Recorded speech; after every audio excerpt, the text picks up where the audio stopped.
Shalom, Apostle Har coming back at you with the truth, giving all praise to Yahweh by Shem Yahushai by Shem Rakar Kodash. And I'm going to entitle this one,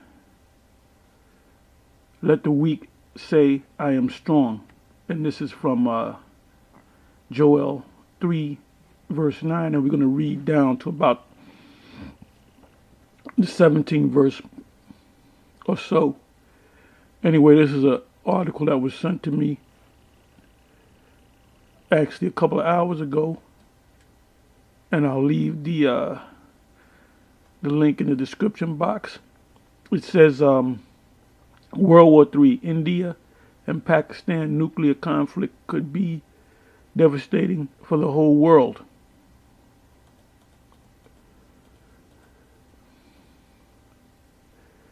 It says a nuclear conflict between India and Pakistan could be devastating for the whole world as the two powers, because now they're powers. They were small. That's why I entitled it, Let the Weak Say I am Strong. At one time they were weak. Now they're strong. Why? Because they possess this a technology, the nuclear technology. They're able to, or they possess ICBM missiles. You know, there's a lot of talk in the news about Korea, how they are testing these ICBM missiles. So now here we're talking about, or we're reading about India and Pakistan. It says could be devastating for the whole world as the two powers continue to engage. Now, Pakistan and India was always considered third world nations. Now they're powers. Now they have the ability to shock the world. Literally, it says in conflict with each other, a top specialist, a leader in Kashmiri, Saeed Ali Gilani, has declared. And there's a video. You scroll down. India tests fire an intercontinental ballistic missile, ICBM we call it.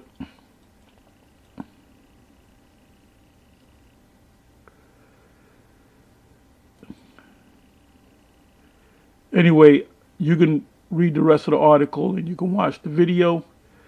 And now I'm just going to go into the scriptures. I'm going to go to one scripture. The Spirit jump on me to go to another scripture. I'll go to another scripture. As I was reading this, a lot of other scriptures came to my mind. But let's see what's going to happen. Okay, let's go to Joel 3, verse 9. It says, proclaim ye this among the Gentiles, which are the nations, prepare war, wake up the mighty man. And now they're a power. Let all the men of war draw near. These third world countries are becoming powers now, or they are powers because they possess the ICBM missile technology. Let them come up. Beat your plowshares. A plowshare is a used for farming, into swords. The modern day sword are these missiles. And your pruning hooks, which is another instrument for farming, into spears. The modern day spears are these ICBM missiles. Let the weak say, I am strong. So when you read the article, they're referred to as powers now. They're not these little weak third world nations. They have power. And you know, World War III, to say it more in a biblical sense, the War of Armageddon will take place, and it will involve all these different nations. And America, Babylon the Great, will be a part of that assembly of nations. And ultimately, Babylon the Great will be destroyed. It says, 11 verse, Joel 3 verse 11, assemble yourself together and come, all ye heathen. and gather yourself together round about. Thither cause thy mighty ones to come down, O Lord. So the Most High is going to use his angels to, heat up this war. 12th verse. Let the heathen be wakened and come up to the valley of Jehoshaphat. And the word Jehoshaphat is Yahweh Shaphat, which means Yahweh's judgment, or the Most High's judgment. For there will I sit to judge all the heathen round about. So none of these heathen are going to be saved, especially the Edomites. Put ye in the sickle, for the harvest is ripe. Come, get you down, for the press is full. The fats overflow, for their wickedness is great. Yeah, like in the land of Israel, you got these gutter rats over there, we call them, these Edomites, Amalekites. They're over there. They're not following the law, statutes of the Most High. That's not the fulfillment of Israel coming back to the land of Israel, because where's the rest of the tribes? Where are they? They only speak about them being Jews. There's nothing about the tribe of Gad, the tribe of Reuben, the tribe of Naphtali, the tribe of Simeon, the tribe of Ephraim. So those people over there in the land of Israel are not the people of the Lord. And you Christians know that, man. You Christians, you're getting smashed with these scriptures right here, with this word. Because the Most High have set up his prophets, and we believe that we are the prophets of the Most High. If we continue to do what the Most High told us to do, if we endure to the end. So when you deal with guys like Vocab Malone, like I said, go to his page and check out his videos. There's nothing on prophecy. He says nothing about the end of the world, the end of America. They just say the same bullshit over and over again. And the only way they get views is if they put Hebrew Israelites in their title. Nobody following them, and people are leaving Christianity left and right. Reading on 14th verse. Multitudes, multitudes in the valley of decision, for the day of Yahweh is near in the valley of decision. The sun and the moon shall be darkened, and the stars shall withdraw their shining. 16. Yahweh also shall roar out of Zion, and utter his voice from Jerusalem. The heavens and the earth shall shake. And this is the only time that the whole earth will shake, pursuant to Isaiah 24:18 on down. Actually, you can read the whole chapter from the first verse. It says, but Yahweh will be the hope of his people. Who are his people? It says, but Yahweh will be the hope of his people